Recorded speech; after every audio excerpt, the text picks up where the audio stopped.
up on the phone, so Okay. give me just a second.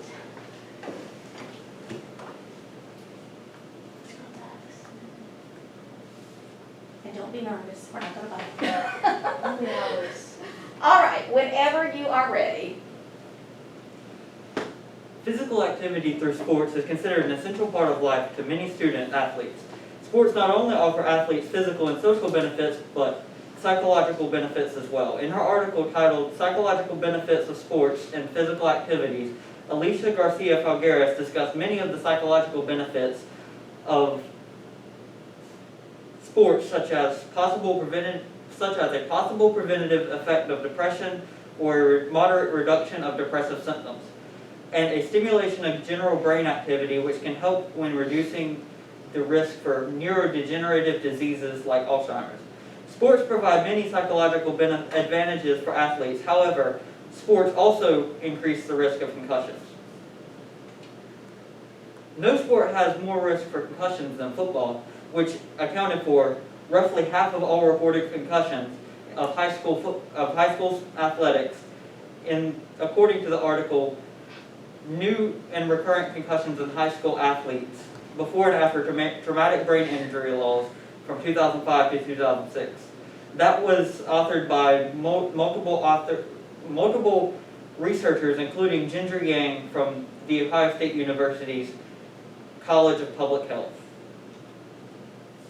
Because of the higher prevalence of concussions in football, it is important to look at ways to reduce the impact of concussions in high school football.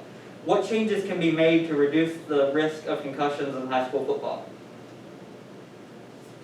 According to research from Winthrop University, concussion can lead to problems like Alzheimer's and depression, which would counteract the benefits of sports described by Garcia Falgueras. The researchers also described concussions as possibly contributing to dementia and CTE. The risk of concussions could outweigh the benefit for many students. This is especially true for the sport of football. Football is a sport that for over a century has been known to have a potential negative impact on student athletes' health. This is the main topic of Theodore Roosevelt's Proper Place for Sports letter, where he writes his son, Ted Jr., about his son's wishes to play football. Roosevelt allowed it, but showed hesitation and described himself as uncertain when considering the chance of Ted injuring himself in body because of the rough nature of the sport of football. This letter shows the historical knowledge of football's risk and holds even more true today with the widespread knowledge of concussions throughout America.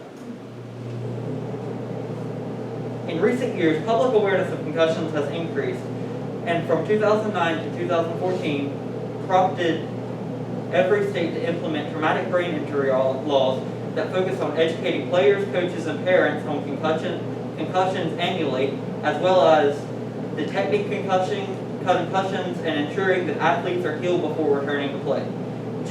According to the article by Ginger Yang and her fellow researchers.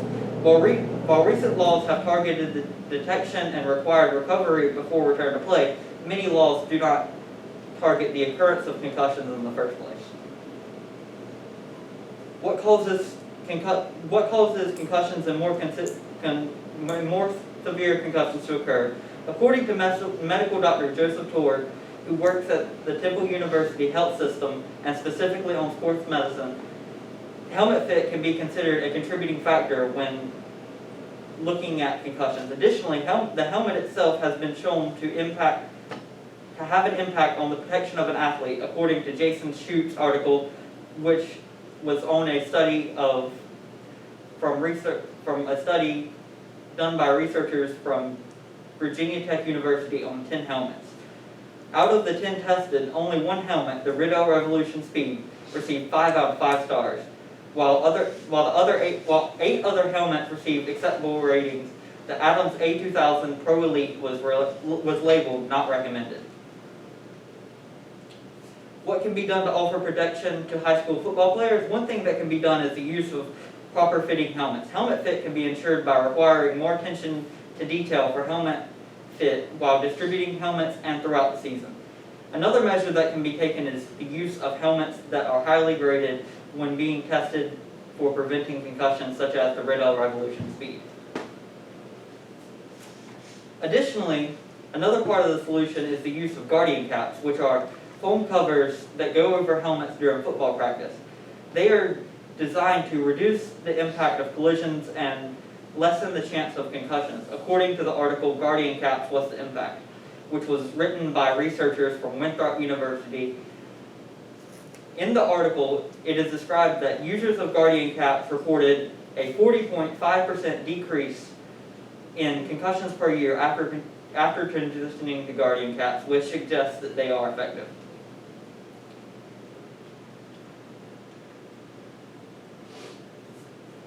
A widespread reduction of concussion occurrence and severity are the intended impacts of the use of helmets that fit correctly and are graded for their protection against concussions, and the Guardian Cap cover for practice across all of high school football. However, there are limitations to the proposed solution. Both Schutt's article and the article Guardian Cap, What's the Impact?, mention how some schools might not have enough funding to provide more protective helmets or guardian caps for each student. Additionally, if all parts of the solution were implemented, concussions would still occur because concussions cannot be taken out of sports like football. In conclusion, participation in sports can be physically and psychologically beneficial. However, those benefits can be reduced or counteracted because of concussions. Because of the historically well-known roughness and the high number of concussions in the sport of football, there needs to be action taken to reduce the impacts of concussions in high school football.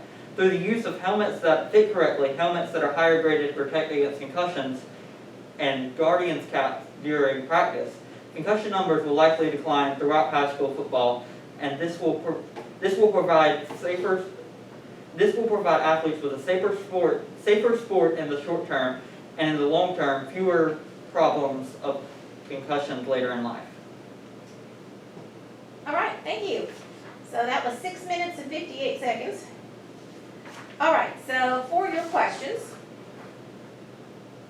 how did you handle the differing perspectives in order to reach a conclusion? I think that I used a wide variety of research from how traumatic brain injury laws have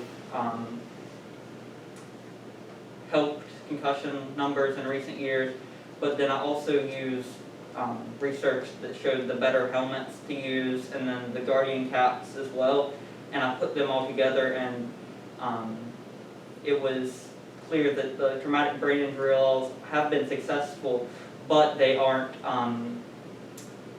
there still needs to be preventative effects on concussions.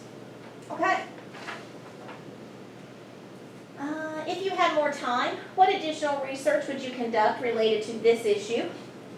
I think that I would like to do I would like to get a little bit more information in about how the helmets actually impact concussions on a larger scale. I know that the Guardian caps had the 40.5% success or reduction of concussions, but I don't know how it would do on a larger scale, because if the schools are able to pay for higher equipment, they might have better training and for the preventive effects of playing football. Okay, good job, thanks. All right, where do you want me to put this? You lay that on my desk, and you can pull your presentation slides down, and yes, you can clap, it's fine, you all can clap.